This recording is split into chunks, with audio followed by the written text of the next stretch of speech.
feel like Monster Hunter is one of those series that needs really no introduction. Pick a weapon, fight a monster, get materials, get better weapons, and kill bigger monsters until you eventually kill God. It's an extremely simple premise with surprisingly complex combat since each monster is extremely different from one another. Mostly. So why is there such a divide between Monster Hunter World and Monster Hunter Rise? Aren't they pretty much the same game? Well... But I'm getting ahead of myself. I haven't even actually started the video yet. This is still the intro. So how about we stop beating around the bush and actually get into it? Starting with...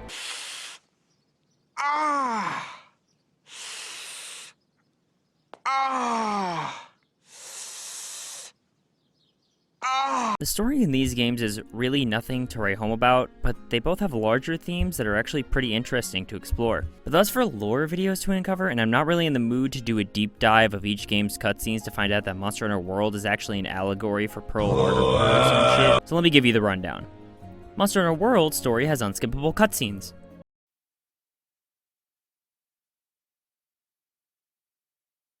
Okay, I'm kidding, but in all honesty, the story isn't that remarkable in World. You start out on a boat heading to the aptly named New World, an island full of monsters and strange mysteries. Ooh, that's crazy. You are a research team that has been assigned to investigate why the Elder Dragons are migrating to the island earlier than normal. That's pretty much your motivation. First, you gotta deal with Godzilla reject named Zora Magdaros, who is this big magma Godzilla thing. Then you deal with some porcupine dragon named Nergigante, and his theme is just...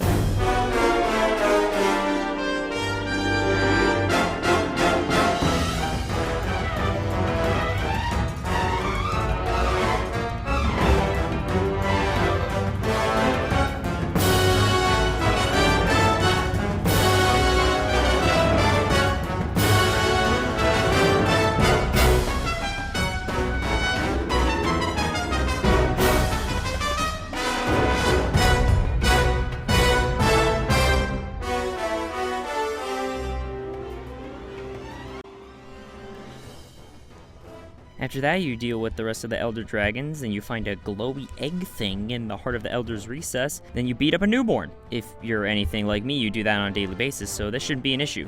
This boss fight fucking sucks, by the way. After that, you have Iceborne's story, which is just more of the same, really. You're investigating some strange musical vibrations that are spreading throughout the island. First, you fight Velkhana, and their theme is also just...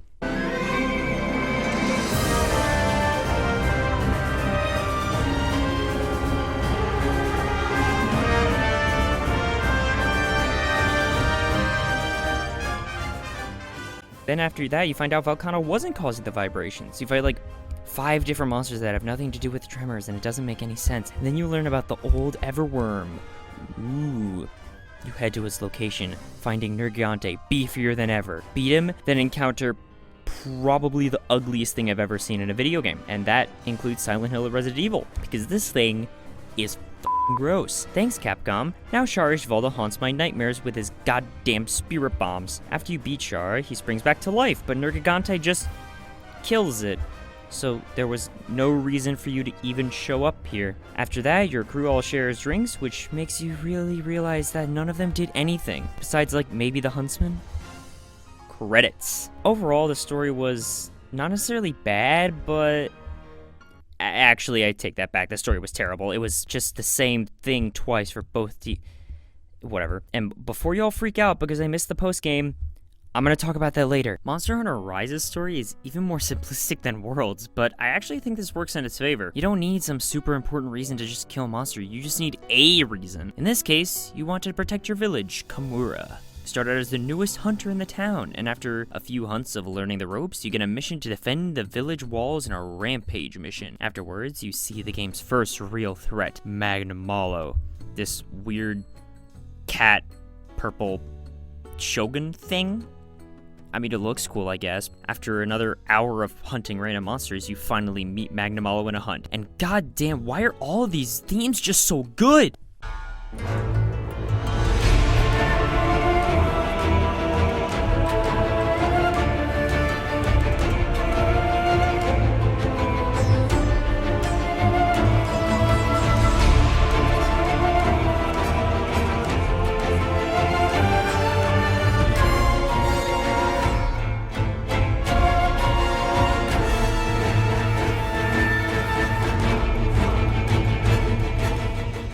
After killing Magnamalo, you see a silly winged serpent flying through the sky. After killing it in a rampage, you learn that it has a wife. So now you're gonna go do it. Great. That is until the very end where the wife eats the husband. Wow, I really didn't expect that joke to actually work when I played the game. After killing the mom, you head back to the village for some drinks. Sunbreak's story is only marginally better. It's a bit more in depth as they try to make the NPCs actually matter, but they can't quite pull it off. It starts with you killing a silly crab in the woods. What a great start. Once that's dealt with, you get jumped by a wolf thing. After warding it off with some new sexy NPC, you head to the new hub world and begin research on the mysterious craters that have been appearing everywhere. After killing a monkey with explosives, a gorilla with earthbending, multiple variants of the same monsters you fought like 10 hours ago, and the wolf thing from earlier, you meet the source of the craters and the controller of the mysterious butterfly leeches that have been roaming around, Malzeno, and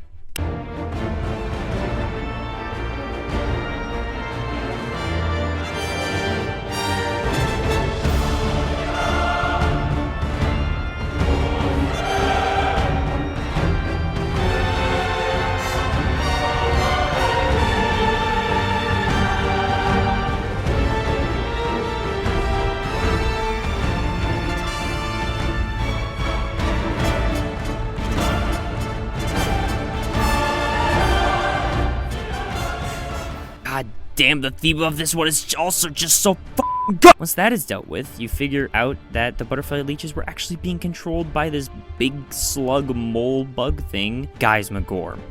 And it is just ugly as f***. After killing it, you head back to the village and realize that at least this time, the NPCs actually helped you out on hunts. Credits. Overall, both stories kinda suck, but if I had to give the edge to one, it would probably be Rise. A simpler story works better for this series since, again, you just need a reason to hunt a monster, not a compelling reason. But people don't play these games for the story.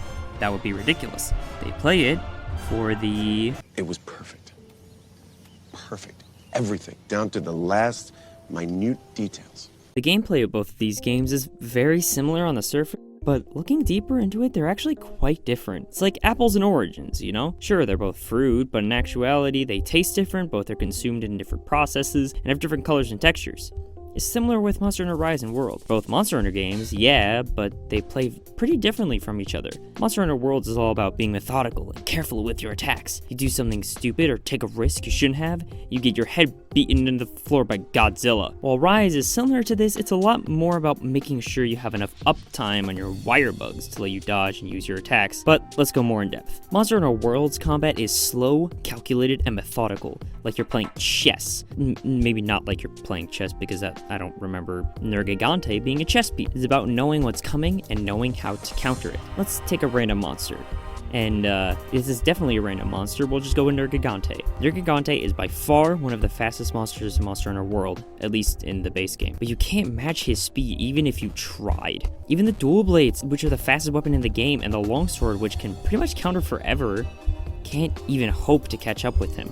So what do? You wait for him to come to you, carefully dodge his attacks in order to get your opening. This goes for pretty much all other monsters. Monster Hunter Rise is a lot more fast-paced.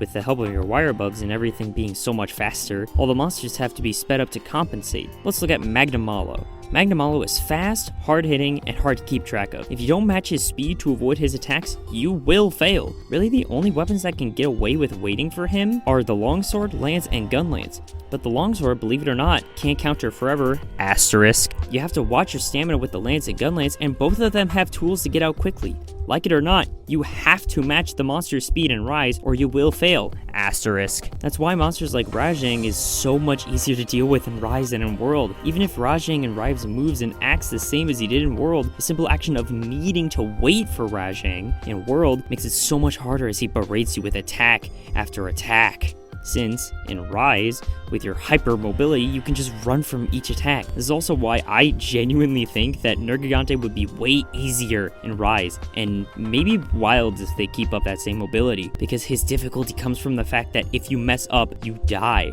In Rise, you have so many opportunities to get yourself into a situation where you aren't even in a position to mess up. So yeah, the gameplay flow is different between the two games. And yes, skill in World does not equate to skill in Rise.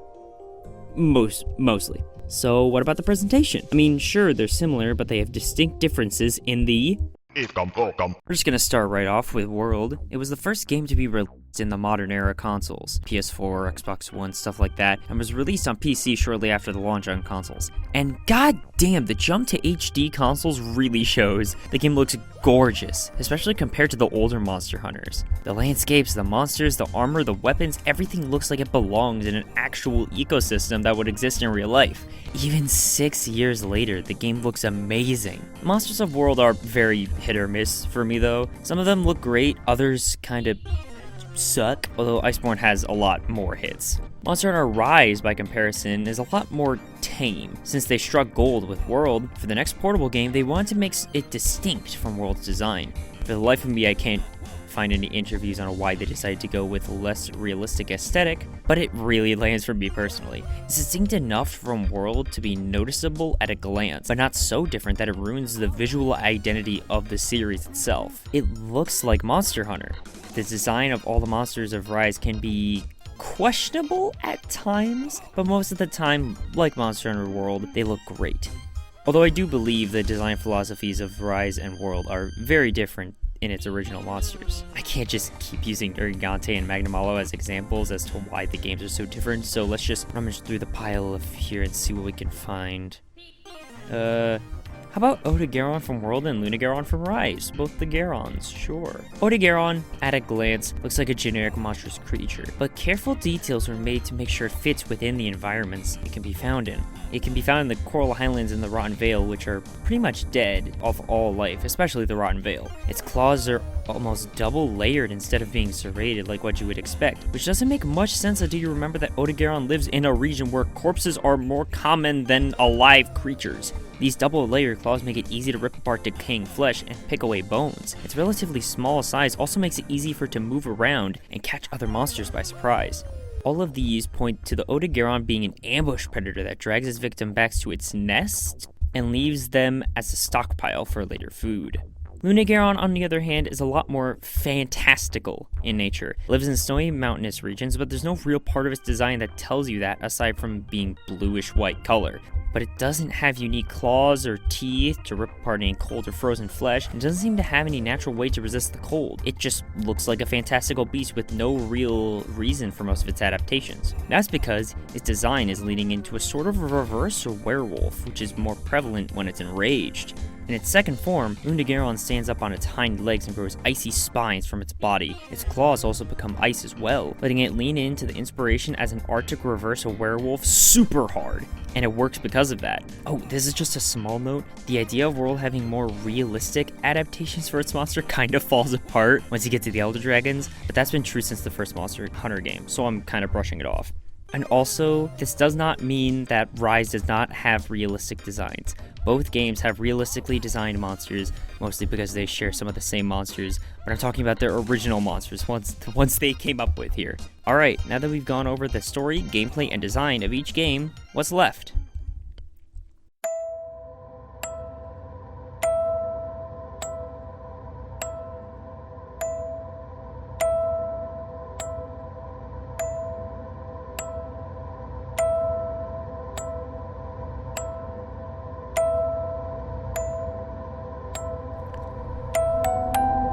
Yeah, let's go with music for right now.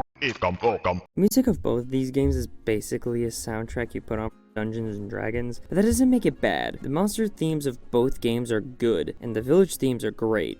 I think Selena has my favorite village music of all time. Is it Selena? Selina? Celiana? Whatever.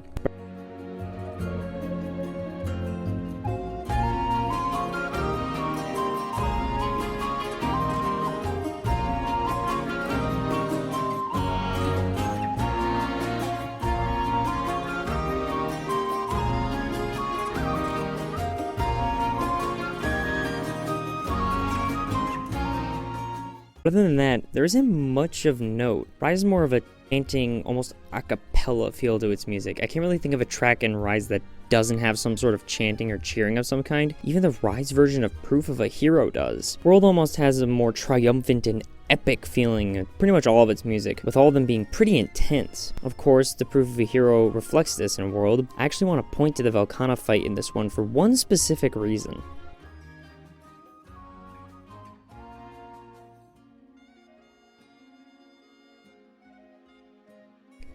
Okay, fine. I'll stop stalling and we'll talk about the game. It's actually kind of interesting, because one game barely has any post-game, and the other is arguable. Some people say it has too little, but some say it has too much.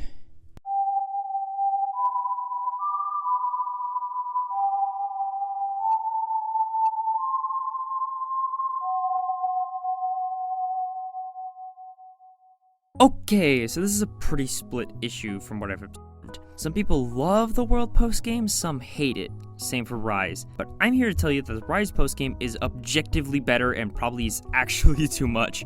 After beating Shara's Valda in Iceborne, no, I'm not including the base game postgame because there's like nothing there.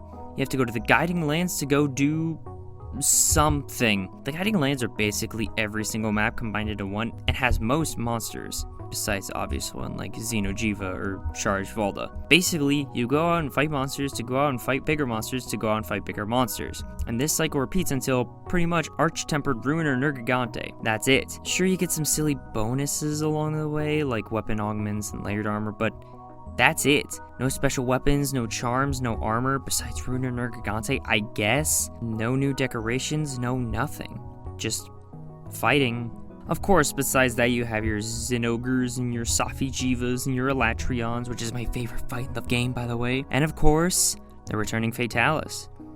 But by the time you beat Fatalis, there's nothing else to do besides farm it over and over again to get its armor.